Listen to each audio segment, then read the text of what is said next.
Yan, good day mga kasama at isang mapagpalang araw po sa ating lahat. At ngayon nga po ay hapon na at dumating na po yung ating mga alagang kambing. Bali guys, pinakakain ko po sila ng feeds. Ang pinakakain ko po sa kanya ay rabbit maintenance. Ito guys, oh. Tapos pakainin din po natin yung ating mga alagang pabo. Mga iba't ibang edad po ng pabo doon. Meron po tayong 3 weeks old, meron pong 1 month, 2 months, at yung ating pong mga breeder. Bali guys, sa ngayon po ang pagkain po ng aking mga alaga ay Integra 1000 po yung ating mga sisiw, at yung pong ating mga breeder ay rabbit maintenance.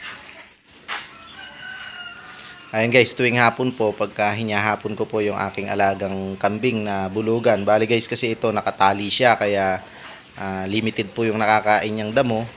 Kaya pinakakain ko po siya ng feeds pagdating po sa hapon. Ayan.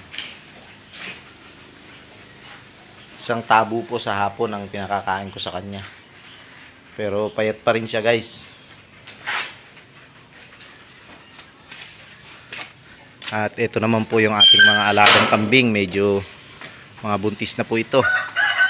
At sa ngayon po ay meron pa tayong kambing na 14 piraso. At karamihan po sa kanila ay mga buntis. Ito guys, dumalaga po ito. At napakalaki po ng kanyang tiyan. Ayan guys, ito po guys, sa kayoon, magkapatid po yan. Anak po sila ng ating malaking inahin na itim. Ayan guys, painin po natin yung ating mga alagang pabo at tignan po natin sila.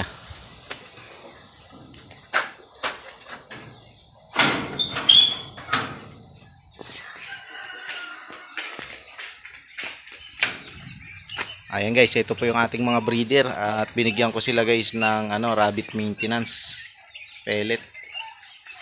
Ito po yung ating mga inahin na napakasipag maglimlim. Bali, pangalawang batch na po ito ng itlog. Yung una po ay napisa na nila at ito po ngayon, sila pa rin po yung namimisa.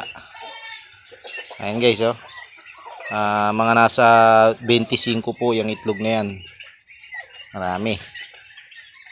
At ito naman po yung dalawa guys, oh.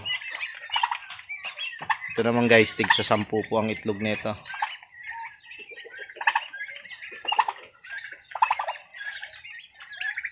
Ayun guys, share ko lamang po sa inyo. Bali ito guys ay nakuha ko po ito sa damuhan. Itong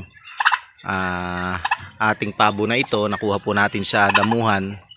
At ganito po ang diskarte po pagka ang pabo po natin ay nasa damuhan o sa labas po nangingitlog.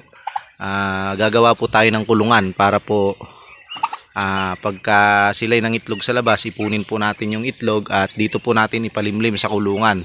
Ikukulong po natin sila para hindi po siya makalabas. Yan. Tapos sa mga susunod po na araw, pwede na rin po natin siyang buksan ito at sanay na po siya. Dito na po siya uupo. Ganun lang po yung aking practices sa pag-aalaga po ng pabo kapag ka po may nakita tayong mga itlog sa labas. Hintayin po nating maglimlim at sigurado po uupo po yung inahin para maglimlim, kaya kukunin po natin at dito po natin lalagay sa ganitong kulungan. Ayun guys, ito na po yung ating mga sisiw ng pabo. Bali nung nakarang araw guys ay nagpawala po tayo. Ito guys, mga 2 months na po ito. At medyo kaya na po yung kanilang sarili. At hiwalay rin po yung kanilang kulungan. Ayun po. Pero sa ngayon guys, nakawala na po sila. 12 po ito at hindi pa ito nabawasan.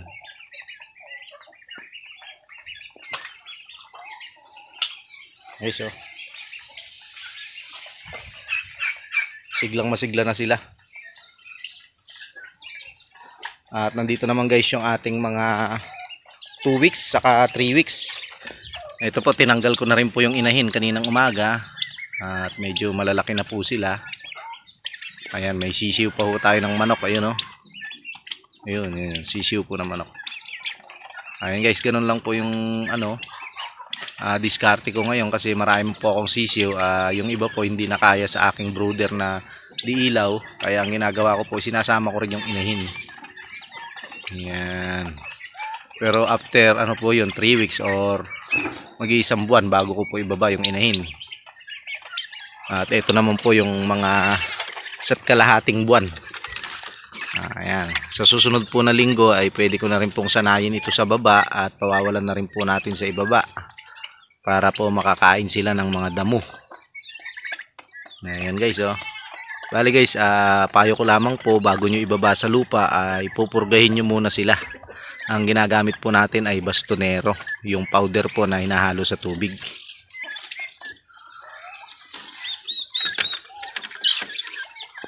Ito naman guys, lagpas 1 month na rin po ito. Ayan, oh. 5 weeks po yan. Ang kinakain pa rin po nila ngayon ay Integra 1000. 2, 4, 6, 8, 10. 10 po ito. Ang kabila po siyam. Ayan, marami-rami na naman po tayong sisiw.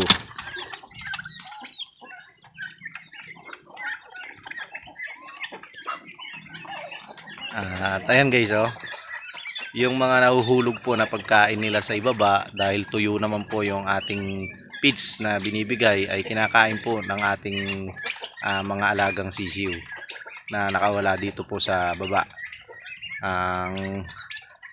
Sa ngayon po dahil hindi pa naman po basa yung lupa at hindi naman po tag-ulan dito sa amin, okay pa po yung ganyang setup. Pero kapag basa po at maputik po yung baba na yon ay hindi po pwede yung ganyan dahil magkakasakit po yung ating mga alagang sisiw. Ayan guys, oh. Pinupulot po nila pa isa-isa yung mga nahuhulog. Kasama po yung ating mga manok dyan. At ito pong ating pabo. Kaya wala pong nasasayang sa mga nahuhulog. Ayan guys, update ko lamang po kayo sa ating mga alagang pabo. At hanggang dito na lamang po yung ating video. At ayan, sa mga nagbabalak po na mag-avail po ng ating pabo, ang location ko po ay dito po ako sa Barangay Santo Niño 3rd, San Jose City po, Nueva Ecija. At pwede rin nyo po akong i-PM sa aking Facebook page, Facebook account, JR Agustin Maningas. Ayan guys, oh. Ayan din po ang isang diskarte po sa pagpapabo. Kailangan po yung tubig po nila ay laging malinis. Ayan. Ayan, nag-install na rin po tayo ng ano dyan, tubig nila para accessible po sila sa tubig na malinis. Ayan guys, oh.